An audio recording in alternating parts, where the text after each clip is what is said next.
In today's video, we're going to look at the coins in this bag. This is part 3 of a 3-part series of a recent visit to my favorite coin store, where they do have a 4 for $1 foreign coin bin. After we look at these coins, I'm teasing you with this silver coin that's really nice that we're going to look at the very end. So let's dump these on the table and we're going to dig in and see what treasures that we picked up this time.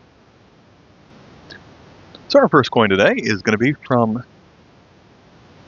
the Republic of Vietnam, which was at the time known as South Vietnam.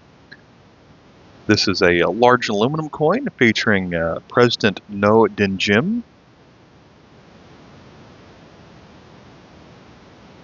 This is a 50 sou coin from 1960 featuring some bamboo. The next year this coin was made, they changed the spelling of the currency. Instead of SU, they spelled it XU, but I guess it's still pronounced sou. This was made in the Royal Mint of London. Catalog number is KM4. And this coin books for $1.50. And all my videos I like to keep a running tally of what I paid versus what the book value is. Not to get rich, but just because I like tracking such things. I paid 6 coins for all of the quarter bin coins in this video, but we'll see where we end up. We're going to move to South Africa, where they rotate through multiple languages on their coins. So this is the look of the 5-cent coin now with, I think, a heron on it. In 2004, this coin was made with the English legend, so it just says South Africa. But then in 2002, same front, but this time it says Ningizimo, Africa. So this one is the Siswati language. So this one is catalog 268, the other one is 325. But then let's move to the 2 rand. Features, I think that's an antelope or a springbok. But for the 2 rand, at least at this point, they have 2 languages on here. So on this side, it has I Ningizimo. The last one did not have the I in the front, so this makes it a different language. This is the Zulu legend. And then on this side, it's Umzansi, Africa, which is the Xhosa language. This one's catalog 273. Now we're going to move to some French-controlled Tunisia coins, which are have some pretty good catalog values. And so I like how it has a circle and a circle on here. So this was dated 1957, 5 francs, Tunisia.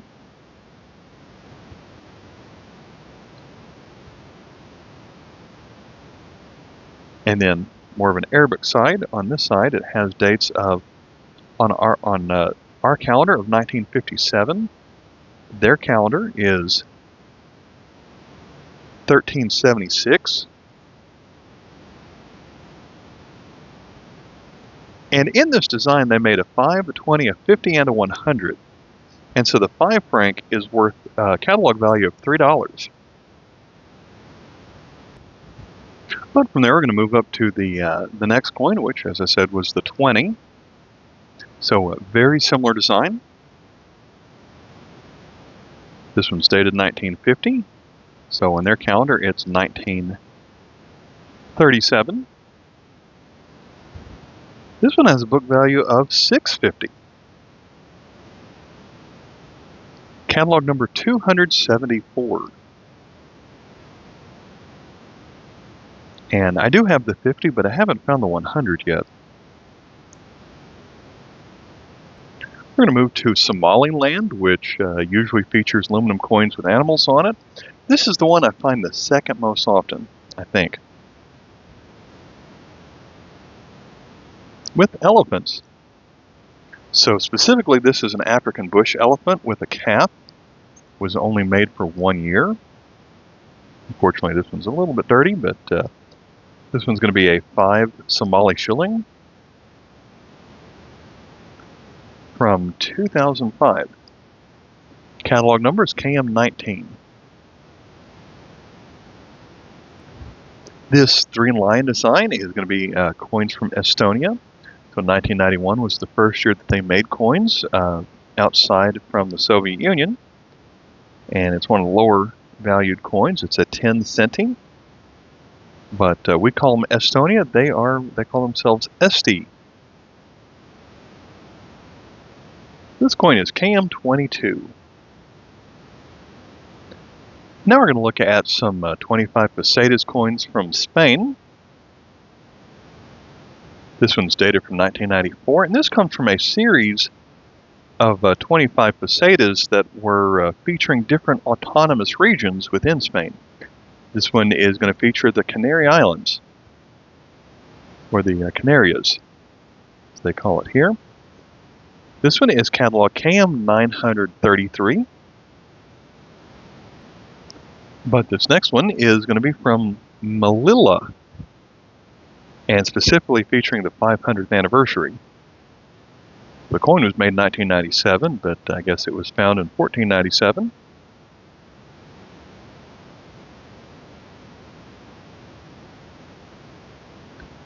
This one's catalog KM983. The Spain series of autonomous regions included this 5 pesetas coin from 1996. This one is from the Porch of Revelin, which was a gate in the wall of the city.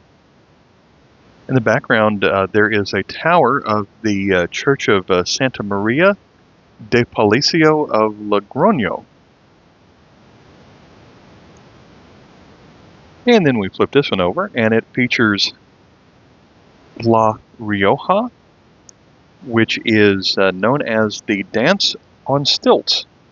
So if you look, the lady on here, she is standing on some stilts. And we've got some grapes there below the 5 pesetas. This one's catalog KM960. So when the series of autonomous regions was finished, there was one final 25 pesetas coin that they made from 2001 and 2001, featuring Juan Carlos on this side. And this seems to be the one I find the least often. I did have it, but I actually didn't remember it. So at the top here we have the crown, and of course they switched over to the euro the year after this, but we've got the crown, and then this is called the collar of the Order of the Golden Fleece, who's got pieces of that collar connected to the crown. This one's catalog KM1013. We've got another coin for people that like animals. This one's going to be from Indonesia, from 1995. It's the 50 rupiah, and it features the Komodo dragon. At least we call it the Komodo dragon here in the United States. I think some other people may call it the Komodo lizard. I've seen these in a couple of different zoos. Catalog number is KM52. And I think American kids like it because it's called a dragon, and you don't really see dragons anywhere else. But it is a lizard. We're going to move to Nicaragua, where a lot of their coins feature 5 mountain peaks with the sun setting behind it. This is a 10 centavos of a Cordova coin from 1954.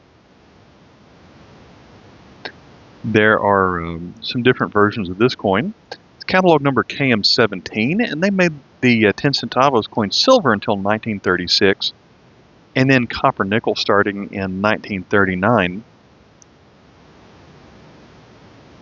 But as we turn it over and look on the edge, we've got the letters BNN, then a dash. And so that essentially stands for the National Bank of Nicaragua. So that's what appeared on the edge from 1939 to 1956, and then it changed to BCN for the central bank in 1962 to 1965. We'll move to a coin from Jamaica when they still featured the British monarch on it. We have George VI, King and Emperor of India. Made out of brass, so it's tarnished a little bit, but usually I find them tarnished way more than this oftentimes. The value of this coin is a farthing, and so this goes back to when the British coins themselves had farthings, which was 1/4 of a penny. This one is catalog KM30. Next, we've got a €1 cent, but I've got more to talk about than I normally would on a €1 cent. This one is from Luxembourg, or as they call it, Luxembourg. The monarch here is Grand Duke Henry. Catalog number is KM75, the year is 2002. This was produced by the Netherlands Mint, and so I'll try and get closer here. They have a couple of privy marks on it. To the right is the caduceus, which is the thing I usually associate with healthcare, which is the staff with 2 snakes going around it with wings at the top. Very tiny on here since it's just a privy mark on a small coin. But the one to the left of the 2002 is, I'm trying to hold this as still as I can, it's an arrow, bow and arrow, and a little star next to it. So the caduceus was essentially the mint mark, but the arrow is the mint master mark. But in the Netherlands, they put a star next to it when it's the acting mint master. So in other words, the mint master had taken over, but he wasn't officially given the title yet.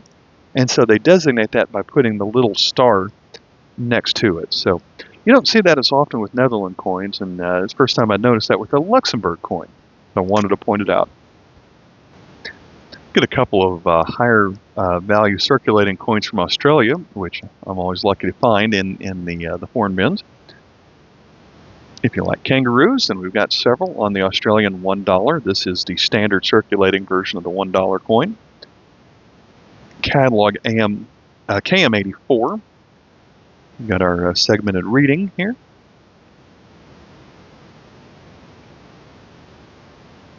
But then let's also look at the $2 coin, 1988. The grooved areas are smaller on this one.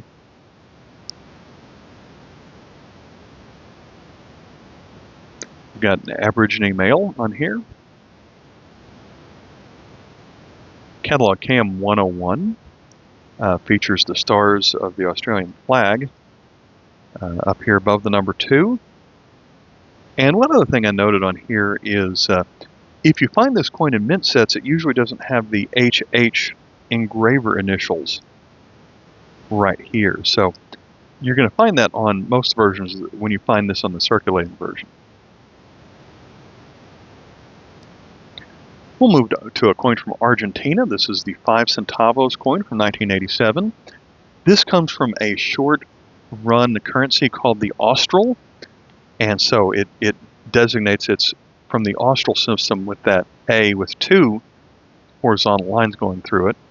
But if you like animals, this time we have a wildcat.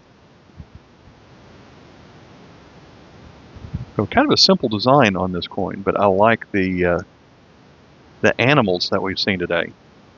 There are 2 versions of this coin, and this one's catalog 72.2. This is the thin planchet. So the thick planchet was only made for 1 year, I believe, and it was a little bit harder to find. This is going to be the design from Morocco. It has our calendar date of 1980, their calendar date of 1400. It's going to be a 5 dirhams coin. Like the last coin, it's a catalog number of 72. And this one features King Hassan II. And if you'd like to try and figure out the foreign exchange values of coins that still circulate, this one has a foreign exchange value of U.S. money of 51 cents.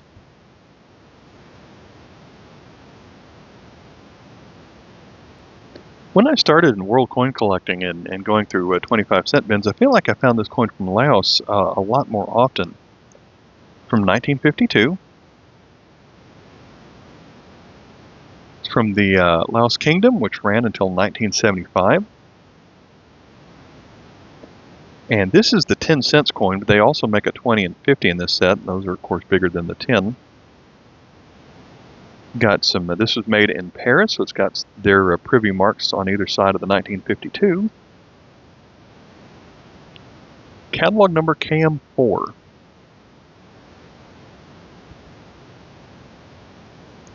When you see an Arabic coin with a tree on it, you might first think that it is a cedar of Lebanon, but there's also coins from Tunisia that feature a tree, and so this is our third Tunisian coin in this video. This one is only has a book value of 10 cents, but I didn't have this one where I had the other two that were in this video, so I'm certainly still happy to have it. It's going to be a 1 millim. So there are also 2s and 5s that are similar to this one. I had the 2 and the 5, but I didn't have the 1. This was made in 1960, but they also made it a second year in 1983. This was during the Tunisia Republic period, and it's got a catalog number of KM280.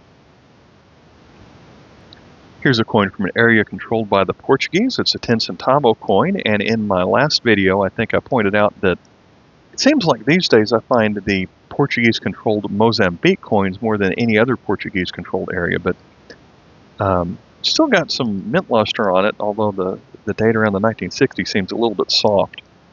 But I'd still say it's in pretty good shape. This one's catalog KM83. For my vexurous viewers around there, we're going to finish this the 25-cent bin with a token that I found. This is called the Employees Transit Lines of Lorain, Ohio. We flip it over. It's good for 1/2 of a fare, which seems kind of a weird choice for this. I don't think that means that you always had to carry 2 of these, so maybe it's half of a round trip. Half of a round trip, which means it's a one-way token, perhaps. But these were made in 1938. I Googled this, and I didn't find anything else about this company. But this is going to be in the Atwood Coffee catalog of transportation tokens, where they give it a catalog number of OH for Ohio, 475J.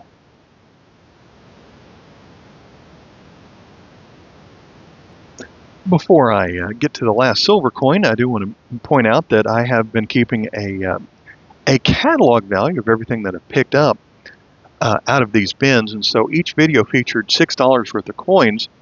The first video had a combined book value of $21. The second video was $22. And this one came up to a book value of $24 thanks to those Tunisian coins. I think were $10 by themselves.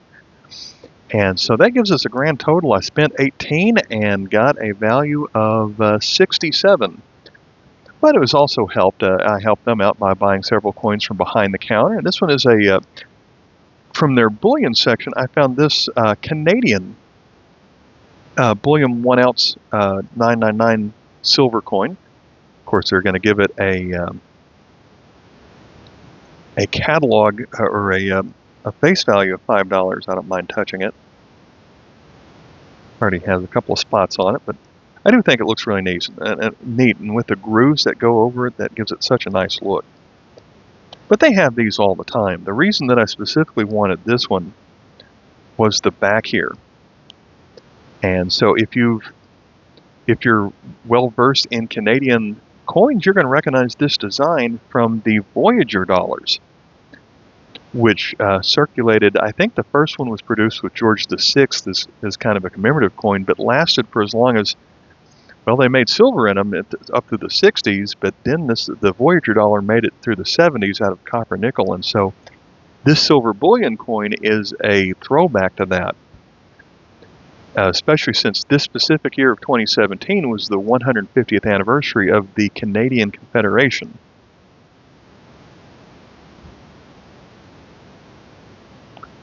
That's a 1 ounce coin.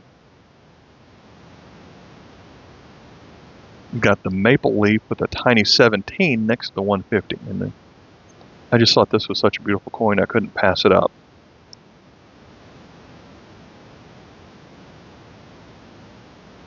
And so I actually purchased this lot half a year ago when silver was a little bit less than 25. So I probably paid $31 for it. And with the about $7 markup per silver ounce, today this one's worth about 35. Not that I bought it for the investment. I bought it because I thought it was a very pretty looking coin.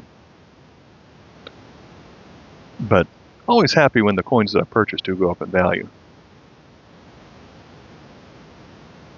It's not perfect, and it's going to go back in the flip and stay there when I'm done with recording this, but such a beautiful coin. Thought this would make a great end to this video series. Alright, I'll catch you on the next video. Until next time, bye.